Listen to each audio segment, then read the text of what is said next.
We have that computer branch box. Is next to a project.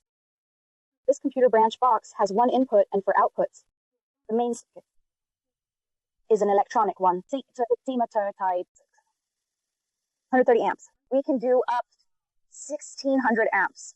This electronic one. Also a sub-breaker. It is a liquid crystal type residual current circuit breaker. The 4-pole LCD. Plastic case, leakage circuit breaker. It has overvoltage and undervoltage protection. The adjustable leakage current is also adjustable. This one can be from 32 amps up to 1600 amps.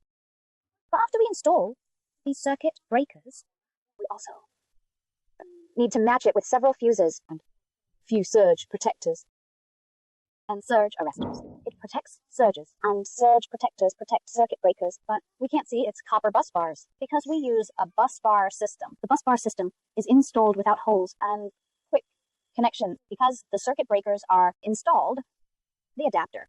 It's very convenient. Let's take an example. If a circuit breaker is broken, we don't need to power off the computer branch box. We just need to turn off the adapter of this circuit breaker and replace this circuit breaker. It's very convenient. It's very safe and cost effective. We are professional in and wholesale. I produce electronic molded case circuit breakers, electronic molded case LCD circuit breakers, electronic molded case LCD leakage circuit breakers, non-1 metering breaker, non-1 metering circuit breakers, and current limiting breakers, and computer analysis box. We provide one-stop service for wholesale. If you need it, you can contact me. I can give you the best price and best quality